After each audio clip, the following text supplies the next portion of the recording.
While stories of Africans dying while attempting to cross the Mediterranean have been pervasive, tales of modern-day slavery have made headlines, causing a global outcry. Now, sadly, many young Nigerians have been involved in this gruesome misadventure. Abike Dabiri, Senior Special Assistant on Foreign Affairs and Diaspora to President Muhammadu Buhari, joins me now to discuss this. Honorable, thank you so much. A pleasure to have you on the show today. Thank you. Very scary, sad headlines that we've seen, but I like the fact that a lot is also being done. So help us understand where we are now. We know that quite a number of Nigerians in the last couple of days have been brought back from Libya. Will and those who are, because I take note of the word voluntary, who are voluntarily asked to be brought back to Nigeria. Tell us where we are in terms of how many Nigerians have been brought back and what else is being done to bring those who are willing to come back home. Well, since January, IOM, working with NEMA, NAPTIP, Refugee Commission, have been bringing back Nigerians from Libya. And in January, we raised a big alarm and told Nigerians that no matter what you do, avoid going through Libya. We didn't say, well, you can't stop migration, whether legal or whether regular or irregular, but we said don't go through Libya because we're getting calls from the prison. People were calling us from prison. It's a +218 number, and they'll tell us the hell they go through, how they actually kill them. They will say this person has gone and it didn't come back, so save our lives. And they've been evacuating them back to Nigeria. But with this actuality and visuals from CNN that has led to a global outcry, I hope we'll be getting to the end of this problem. It's been happening for ages. So I hope that with this outcry, we'll get to the end of this problem. Now, Nigeria has actually been able to get back thousands of its citizens in Libya, but since this pronouncement and Mr. President's directive that every Nigerian stranded must be brought back, 252 came in, another 150, more will be coming in. So with the IOM, coordinated this with these agencies, we'll continue to bring them back, but we're also planning a massive evacuation where you can take a couple of planes at the same time. But we need to plan the logistics, and then more so, you need the landing permit. You can't fly directly to Libya. You know it's a crisis situation. You have to go through Turkey, Tunisia to get to Tripoli. So all this is being worked out by a strong committee put together by the federal government, and we've started working. Now, I know that there isn't one, because it's still, as we know, it's a lawless country. There are 2 or 3 governments, laying claim to ownership or, running of the country. So who is it that the Nigerian government is speaking to? Well, the UN-backed president. But you said that was actually what escalated the problem in Libya. Black migrants have been killed in Libya for years. When I was in Parliament, and I think this was 2009, 2010, we actually brought back some Nigerians that were to be killed then. We appealed to the AU. For crimes committed? No, irregular migrants. Oh. You see, when they get hold of you, they lock you up, and sometimes they just kill you. So we're getting those distress calls from prison, and we intervened as a parliament, the AU intervened, and Gaddafi actually sent them back. But now there's nobody to talk to in Libya. So the militias do this, the rebels do this. I mean, you need to see the girls, 14, 12, 13-year-old girls. There are 2 girls now who came back with pregnancies. They were raped in prison. And the 14-year-old girl has, I think, a 9-month-old baby. They're all going through rehabilitation now. Okay, so I'm also wondering, because when President Gaddafi was still alive, there were regular Nigerians there working. There are still regular Nigerians there. I was going to ask that. Is that what is it? No, they're still, but they're also the regular Nigerians that are saying, don't forget us, we want to come back. That's why, if you take all the planes that you can say, anybody that wants to come, please go. There's even a Nigerian association of Nigerians in Libya. So there are regular Nigerians there who got there a long time ago and are working. But there are some of them also saying, well, we want to come back. So anybody who wants to come back will be brought back to the country. Okay, so is there a broad plan, a blueprint for how many? Before we go to that, let me ask, how is it that how easy is it for Nigerians over there to reach out to the Nigerian embassy for those who are scattered about Libya, who want to come home? What is the first thing that they should do, or that they? Well, there are helplines that have been pushed out to the public, helplines, email addresses from the Ministry of Foreign Affairs. So if you check, I can check my phone, you can get, there are numbers to call, 3 numbers to call. There's an email to also send information to. So anywhere you are and you're in distress, the Ministry of Foreign Affairs have issued, have some numbers to call, so you can communicate. If you do have challenges, let us know, but there are lines there for Nigerians in distress in Libya to call. But those in the detention centers cannot even make those calls. But there's a way they seem to be able to get across. Maybe talk to somebody who talk to somebody, but there are helplines for every Nigerian stranded in Libya that was released by the Ministry of Foreign Affairs. Okay, so I'm just wondering, because I've also heard of tales where some are brought back to the country. I don't know if they've been through slavery, but they were just brought back to the country, and they make a second trip. Oh yes, that's true. Okay, like we realized that with the IOM bringing some of them back, you bring in 200, maybe you hear that another 50 returned. Because they feel that there's hope. There's this feeling that once you just get to Europe, your life is made, everything is perfect, which is not true. So that is why we're going to give the opportunity for everybody who wants to return to just return. And I believe we'll succeed.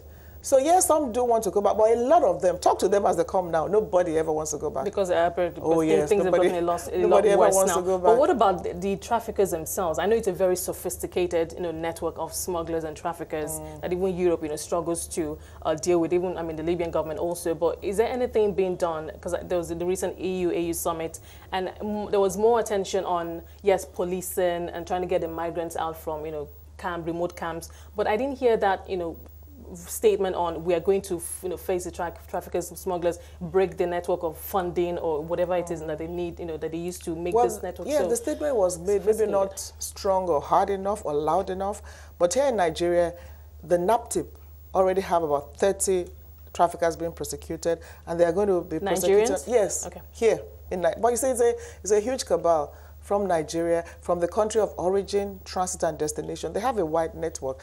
And like I said, this is the new drug. It's easier to traffic human beings than drugs. And then, beyond this, what we're talking about, they actually, when they die, when they kill them, they remove their organs and sell them. So that is also going on. So maybe we don't have to wait until we see the visuals. It is going on. And sometimes they are drowned deliberately at sea. So traffickers must be arrested, prosecuted, named, and shamed. They make big money, and they're in big business, and it's huge. So it's important that the world should ensure that traffickers are arrested, prosecuted, exposed. You name them, you show the world who they are.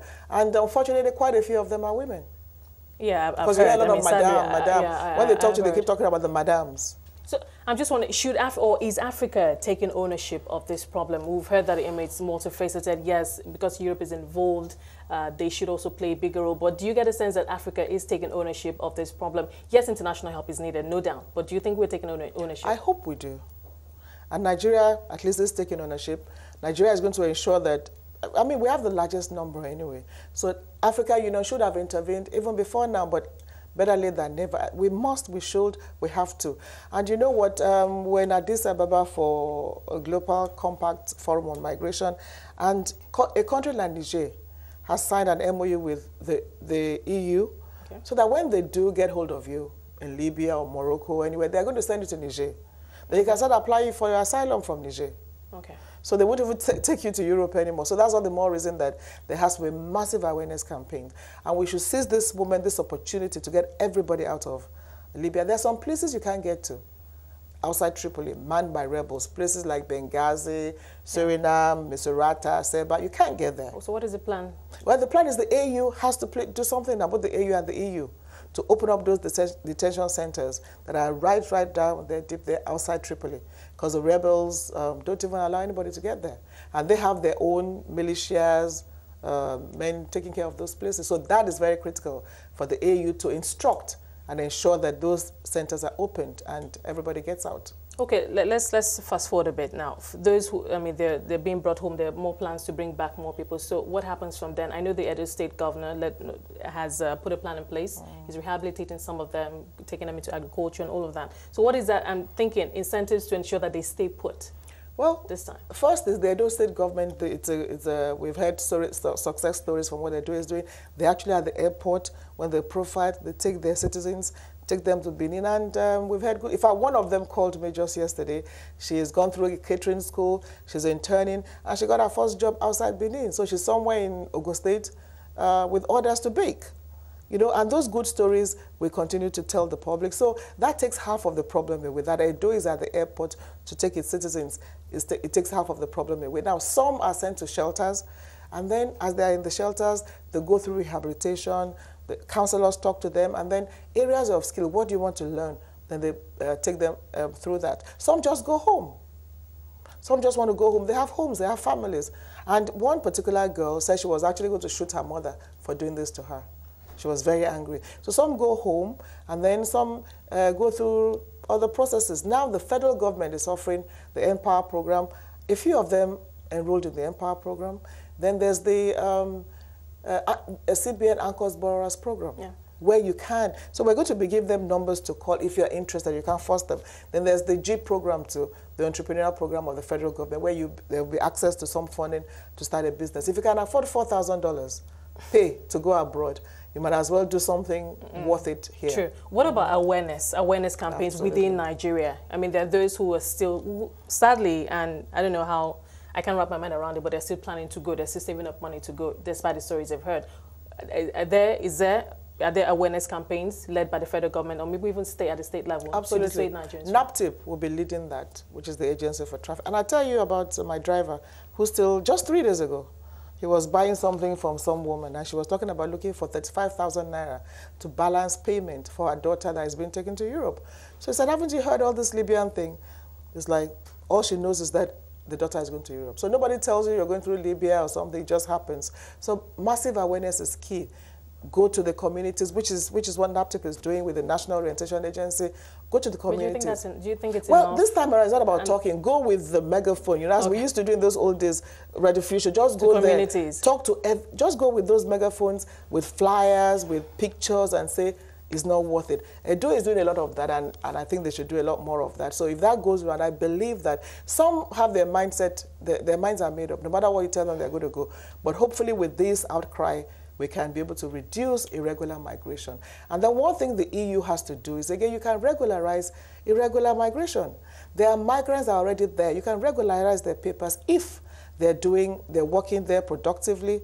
And irregular migration can become regular. It's part of what is being discussed with the EU at the last summit. And there's going to be a big forum in July in UN where you're going to adopt policies for all member states, just like they did for the SDGs. Okay. So every country will come together and sign on the Global Compact on Migration. I heard US has pulled out, but it's going to take place in July. Okay, hold that thought for. We need to take a quick break. We'll come back to continue our discussion. Abike Dabiri, Senior Special Assistant on Foreign Affairs and Diaspora to President Muhammadu Buhari. Last, we were discussing the ordeal of Nigerians in Libya. Still with me is Abike Dabiri, Senior Special Assistant on Foreign Affairs and Diaspora to President Muhammadu Buhari.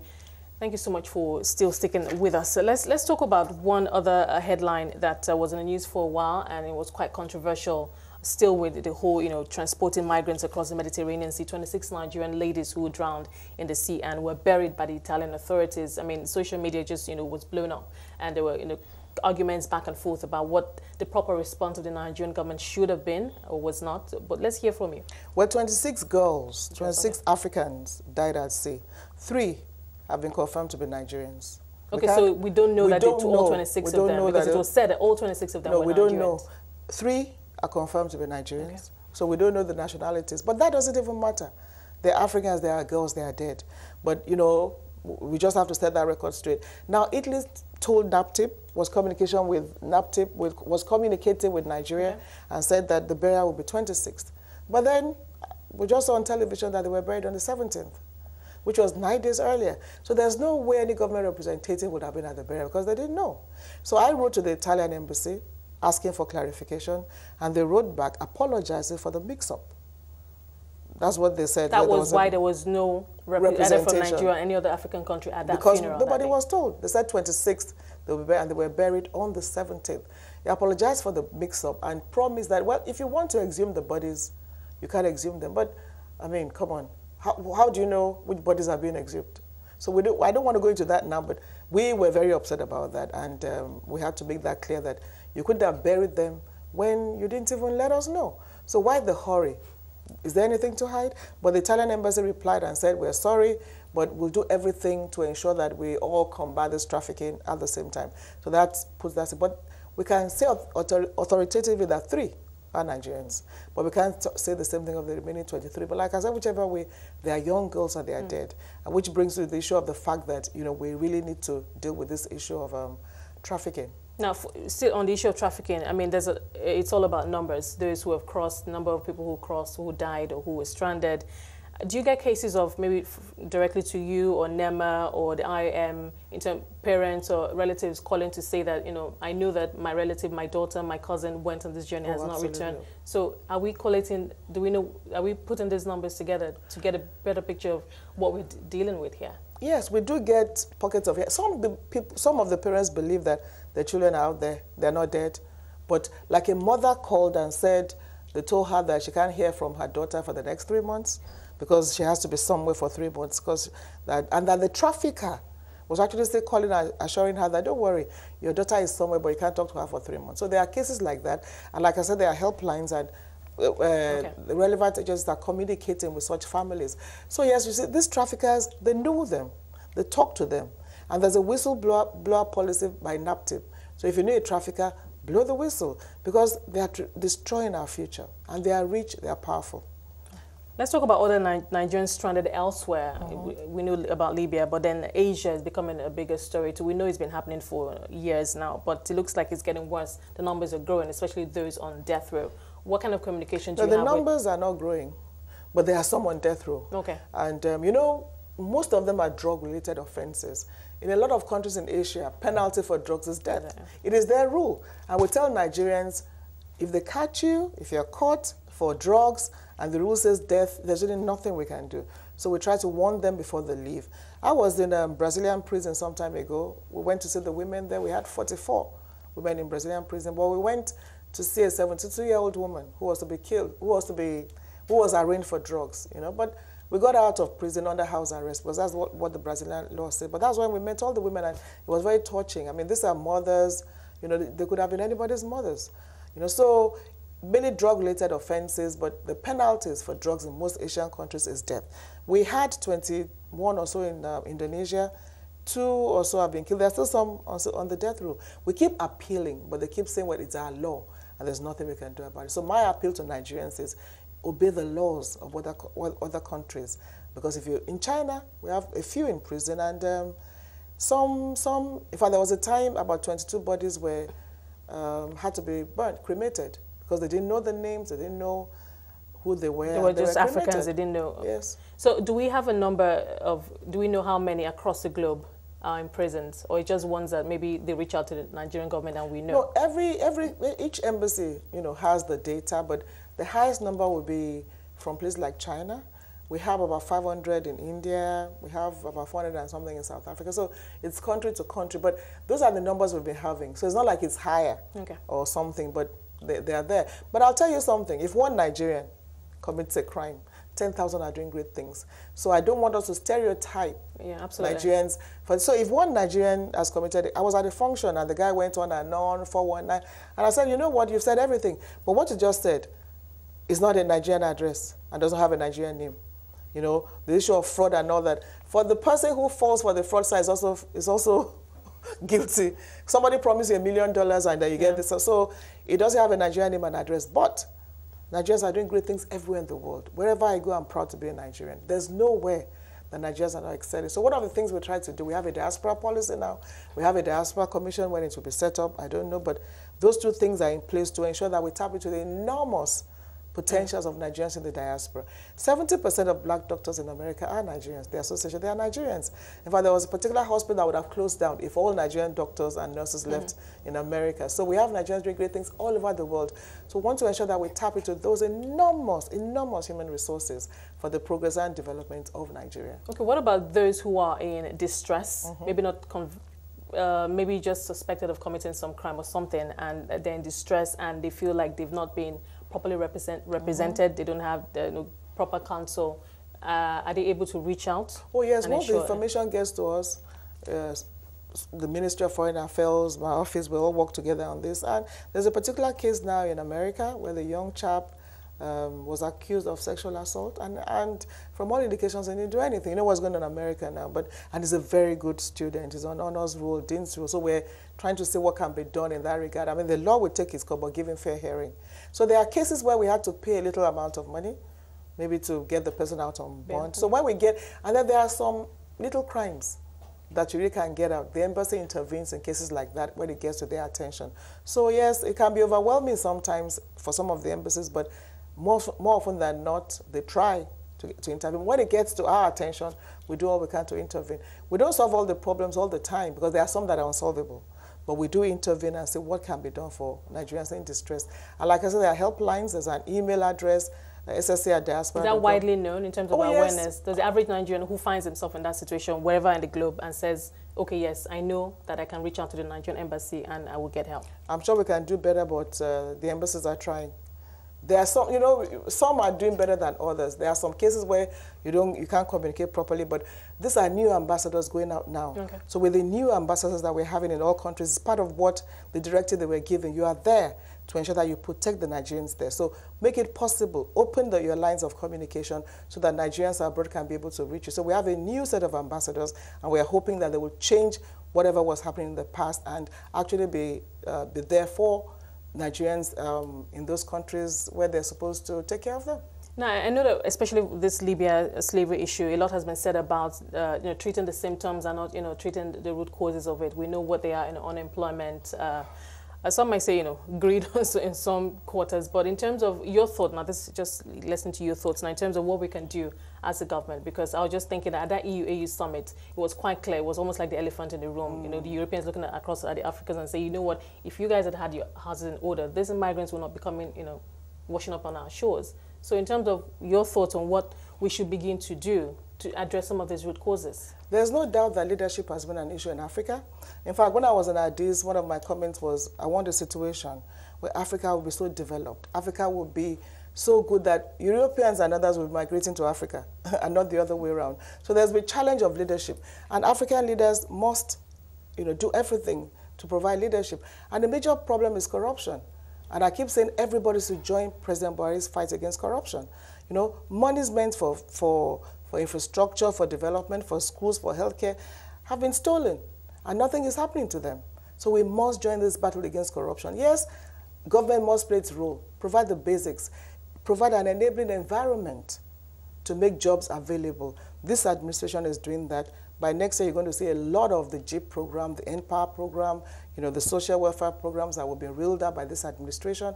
And then every state should also do something to create jobs in their various states. So yes, that is critical. But also critical is that we should not have that mindset. We have to educate our citizens, massive awareness. Ignorance is key in this situation. Are we taking advantage of that national orientation program? I mean, we know that I see NOA is working on that now, the National Orientation Agency. To make Nigerians be more proud to be Nigerians, as it were, and regardless of what's going on at home, you're still better off staying at home. There are some anti-trafficking ambassadors that are working on that, and then we need to keep talking to ourselves. And there's a guy, one of those who came back, and he has a song that says, "Nowhere Like Home." He went through all this experience, and he's a rapper. So he has put up something that says nowhere like home. So we need to build confidence in ourselves. We shouldn't look down on ourselves, When we said 26 Nigerians, when we talked about the Italian thing, some Nigerians said, oh, maybe government is lying. Maybe they have something to hide. Always that, so we need to, but government must perform its roles and responsibilities. African continent should not be where it is today. We have everything. We have the weather, we have the human resources, we have the natural resources. So it's a challenge to leadership in Africa, there's no doubt about that. But we also should speak to ourselves. What are our moral values? What are our values?